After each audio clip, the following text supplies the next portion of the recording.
તો મિત્રો આપણે હવે જોઈએ અહીં આપણે દાખલા નંબર 1, 2 અને 3 આ વિડીયોમાં જોવાના છીએ, બરાબર। આ 1, 2 અને આ 3 આ ત્રણ દાખલા આપણે સંપૂર્ણ જોશું। સ્વાધ્યાય 13.1 આ 3.1નો ક્વેશ્ચન નંબર 1 છે કે નીચે આપેલ સમીકરણ સુગંધ છે કે નથી તે ચકાસવાનું છે, નક્કી કરવાનું છે, બરાબર। તો અહીં બહુપદી આપેલી છે મિત્રો। આની પહેલાં એક થિયરી હતી, તે વિડીયો તમે ના જોયો હોય તો અવશ્ય જોઈ આવજો, બરાબર, કારણ કે તેમાંથી તમારી થિયરીને આધારિત આખું સ્વાધ્યાય છે। તો ચાલો મિત્રો આપણે ક્વેશ્ચન નંબર 1 જોઈએ। તો મિત્રો અહીંયા પહેલાં શું કહે છે કે અહીં સમીકરણ આપેલું છે 2x + 3y = 10। હું અહીંયા લખી દઉં, એક જ મિનિટ।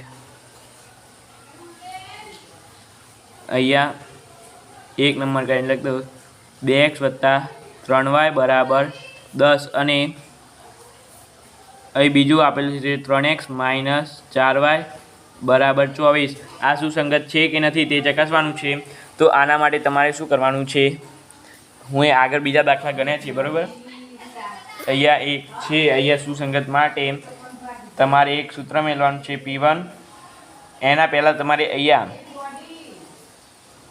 2x + 3 10 = 0 આ 10ને આ બાદ લઈ દેવાના અંદર, બરાબર, એટલે માઇનસ થઈ જાય। તમે ધોરણ 9માં ભણી ગયા છો। 3x - 4y = 0। હવે a1 ભાગ્યા a2 બરાબર a1 ભાગ્યા a2 એટલે આ a1 તમને થિયરીમાં બતાવી હતી 2/3, પછી b1 બરાબર b2 બરાબર 3 + -4। અહીંયા મિત્રો તમને ખબર પડી જવી હશે પહેલાં સૂત્રને બરાબર। અહીં તમારે છે જ નહીં મિત્રો, સુસંગત અહીંયા લખી દેવાનું। બંને સરખા હોય તો સુસંગત કહેવાય, ના હોય તો ના કહેવાય। માટે a1 ભાગ્યા a2 જેમ b1 ભાગ્યા b2 બરાબર અહીં સુસંગત સરખા નથી એટલે સુસંગત છે। માત્ર સમાંતર જે હોય, તમને થિયરીમાં કીધું સમાંતર હોય એ જ સુસંગત ના હોય, બરાબર। એટલે a1 ભાગ્યા a2 બરાબર એ b1 ભાગ્યા b2 giving not equal to going race to c1 ભાગ્યા c2 એ સમાંતર હોય, બરાબર। તે જ રીતે આપણે હવે બીજું જોઈએ કે નીચે આપેલ અહીં જોઈ લઈએ એવું કે અહીં નીચે આપેલ સમીકરણ સુસંગત છે કે નથી તે જ રીતે છે, બરાબર। અહીં 3x - 2y હું અહીંયા લખી દઉં 3x - 2y = 12 અને 6x - 4y = 20, બરાબર મિત્રો, ખબર પડી ગઈ। હવે તમારે અહીંયા શું કરવાનું છે, તમારી રકમ લખવાની છે પૂરેપૂરી। 3x - 2y 12ને અંદર લાવવાના છે બરાબર 0, 6x - 4y - 20 બરાબર 0। આ તમે અહીંયાથી ચાલુ કરજો, બરાબર મિત્રો, કારણ કે તમારે એટલેથી ચાલુ કરશો તો જ તમારે સારું લખાશે। હવે મિત્રો a1 ભાગ્યા a2 બરાબર 3/6 બરાબર 1/2, b1 ભાગ્યા b2 બરાબર માઇનસ, અહીંયા માઇનસ હોય તો માઇનસ અવશ્ય લખવું, બરાબર। મારી કાંઈ ભૂલ થતી હોય તો માફ કરજો, બરાબર। -1/2। હવે c1 ભાગ્યા c2 બરાબર -12 ભાગ્યા -20 એટલે અહીંયા શું જવાબ આવશે 4 × 3 = 12 અને 4 × 5 = 20।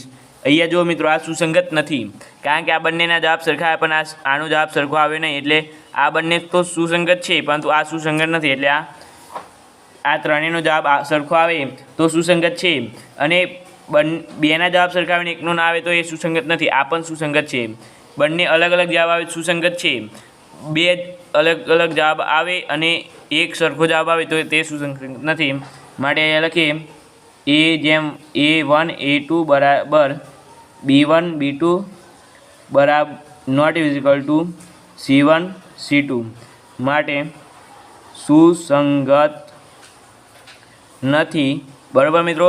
હવે લાસ્ટ દાખલો જોઈએ 3 નંબરનો, બરાબર। એમાં આપણે શું કહે છે જોઈએ। તો મિત્રો અહીં 3 નંબરના દાખલામાં પણ એવું જ જોવાનું છે સુસંગત છે કે નથી તે ચકાસવાનું છે, બરાબર। આપણે પછી આલેખના કેવા પ્રકાર છે એ આપણે બીજી વાર જોશું, પરંતુ પહેલાં અહીંયા આ જોઈ લઈએ, બરાબર।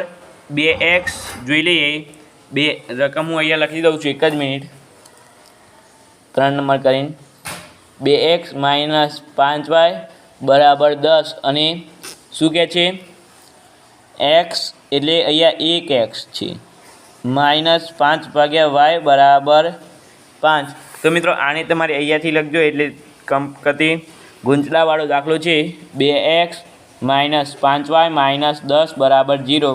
હવે 1x માઇનસ 5y ભાગ્યા 2 માઇનસ 5 બરાબર 0. હવે a1 ભાગ્યા a2 બરાબર 2 ભાગ્યા 1 b1 ભાગ્યા b2 બરાબર 5 ભાગ્યા 5 ગુણ્યા 2 આ બે ઉપર જતા રહે છે એટલે કે 10 ભાગ્યા 5 બરાબર 2 ભાગ્યા 1. હવે c1 ભાગ્યા c2 બરાબર જોઈ લઈએ -10 અને -5 બરાબર. અહીંયા માઇનસ માઇનસ હતું, તમે આવું ભૂલ કરશો તો ચાલશે નહીં, પરંતુ માઇનસ માઇનસ ઉડી જશે બરાબર. એટલે 5 ભાગ્યા 10. હવે અહીંયા શું માઇનસ માઇનસ ઉડી જશે એટલે 2 ભાગ્યા 1. એટલે આ સુસંગત છે મિત્રો, કારણ કે જો ત્રણેયના દાબ સરખાવે છે. a1 ભાગ્યા a2 બરાબર b1 ભાગ્યા b2 બરાબર c1 ભાગ્યા c2 બરાબર. ત્રણેય કેવા છે? સરખા છે. માટે અહીંયા લખી શકાય કે સુસંગત છે બરાબર. મિત્રો ખબર પડી ગઈ, આપણે આ નક્કી કરી દીધું. તો અત્યાર સુધી તમને વિડીયો સારો લાગ્યો હોય અને આગળ પણ આપણે વિડીયો બનાવવાના છે પૂરેપૂરા સ્વાધ્યાયના, તો વિડીયો સારો લાગ્યો હોય તો ફરી એકવાર કહું છું, કમેન્ટ કરો તમને જે પણ પ્રશ્ન ના આવડતો હોય, અને જરા પણ ગભરાતા નહીં, કમેન્ટ કરી લેજો જે પણ ના આવડતું હોય. આપણે તેજસ્વી વિદ્યાર્થીઓ માટેના વિડીયો પણ હું બનાવતો જ રહું છું બરાબર મિત્રો. તો હજુ સુધી વિડીયોને લાઇક શેર અને સબસ્ક્રાઈબ ના કરી હોય તો લાઇક શેર અને સબસ્ક્રાઈબ કરજો. ખાસ કરીને કોમેન્ટ કરજો મિત્રો બરાબર. અને સબસ્ક્રાઈબ કરવાનું ભૂલતા નહીં, ખાસ કરીને સબસ્ક્રાઈબ કરો એટલે તમને આ વિડીયો મળી શકે. Thank you so much.